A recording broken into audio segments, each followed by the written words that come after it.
Crítica textual em defesa da fé cristã. Mateus capítulo 24, verso 14.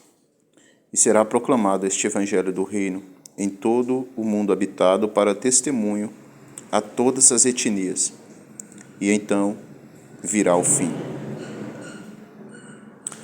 Temos aqui o texto em grego. Kai krihefisetai toito tue angelion tes basileias en holete oikomene eis martyrion pacientois et nesin kai totex seito telos. Em uma tradução literal e sintática, e será proclamado este evangelho do reino em todo o universo, para testemunho a todas as etnias, então virá o fim.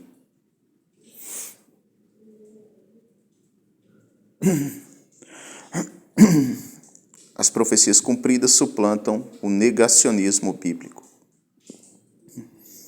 Vivemos o cumprimento dessa profecia desde o avanço da tecnologia audiovisual nas últimas décadas. É inquestionável o fato de que a pregação do Evangelho já chegou a nações remotas do planeta, já atingiu inúmeros países, culturas, etnias e continentes e comunidades isoladas, inviável em outras épocas. Isso ainda tem se ampliado ainda mais por meio das plataformas e mídias digitais nesses últimos tempos, o que implica na inspiração divina de tais afirmações, que para um homem comum seria impossível dentro da perspectiva de mundo composto por matéria, espaço e tempo. Hoje, podemos testemunhar o desdobramento universal dessa profecia, proferida por um simples pregador galileu há 2000 anos atrás. Como ele sabia que os seus imperativos morais e teológicos difundiriam-se por todos os continentes do mundo? Somente a revelação divina explica. É nítido que a proclamação do Evangelho em nossos dias já chegou a todos os continentes e etnias, ou seja, nações particulares. E até mais do que isso, até mesmo atingindo ilhas e comunidades totalmente isoladas que ninguém jamais sonharia antes do século XVIII. Isso é mais uma contundente prova de que a palavra de nosso Senhor é verdadeira e soberana e guia o curso da história. Agora a pergunta aos céticos que procuram desqualificar a autoridade bíblica é a seguinte: como Jesus sabia que a sua mensagem de seu reino celestial, seria difundida por todo o mundo habitado, por todo o universo? Como sequer ele poderia saber que sua mensagem se estenderia para fora da Galileia, se ele fosse apenas um homem comum? Somente o campo da fé explica a onisciência claramente destacada em tais palavras. O problema é que isso está para além do método científico, idolatrado pelos céticos.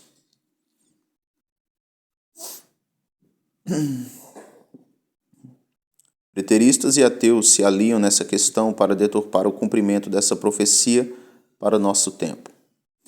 Para isso, eles ignoram e distorcem e subvertem certos conceitos básicos da gramática e da semântica grega, como, por exemplo, argumentando que este evangelho proclamado em todo o mundo seria uma alusão ao mundo grego-romano, do termo aqui do substantivo oikomene, e não a todo o universo.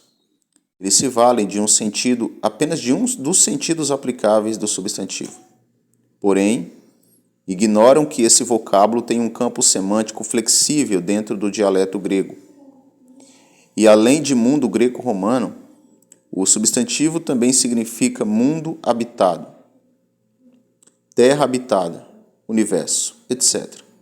O que vai determinar, portanto, sua aplicação correta é justamente o contexto periférico da oração. Ou seja, quando lemos o contexto por inteiro, sabemos que esse episódio se refere ao fim do mundo, visto que ao fim do mundo no sentido de fim do universo, visto que no início da perícope, precisamente no versículo 3, os discípulos fazem 3 perguntas.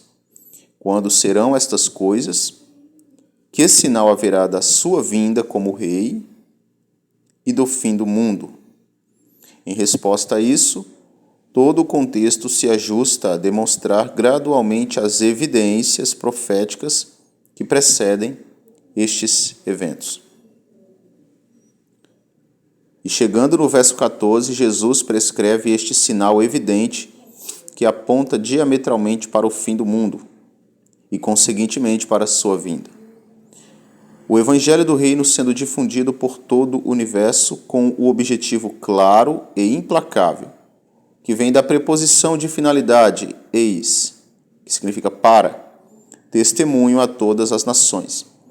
Aqui e agora é uma oração, é uma sentença substantivada e adjetivada no caso dativo acusativo plural, o que indica em uma análise que uma ação é oferecida para conversão ou condenação indesculpável da humanidade. Na sequência, uma conjunção aditiva encontramos uma conjunção aditiva, cai, e, que soma outra sentença à mesma oração, que é precedida de um advérbio demonstrativo de tempo, tote, que significa então. Então virá o fim. Obviamente, esse fim refere-se ao fim do mundo, ao fim do universo. Pergunta a qual fora feita pelos discípulos no início da perícope.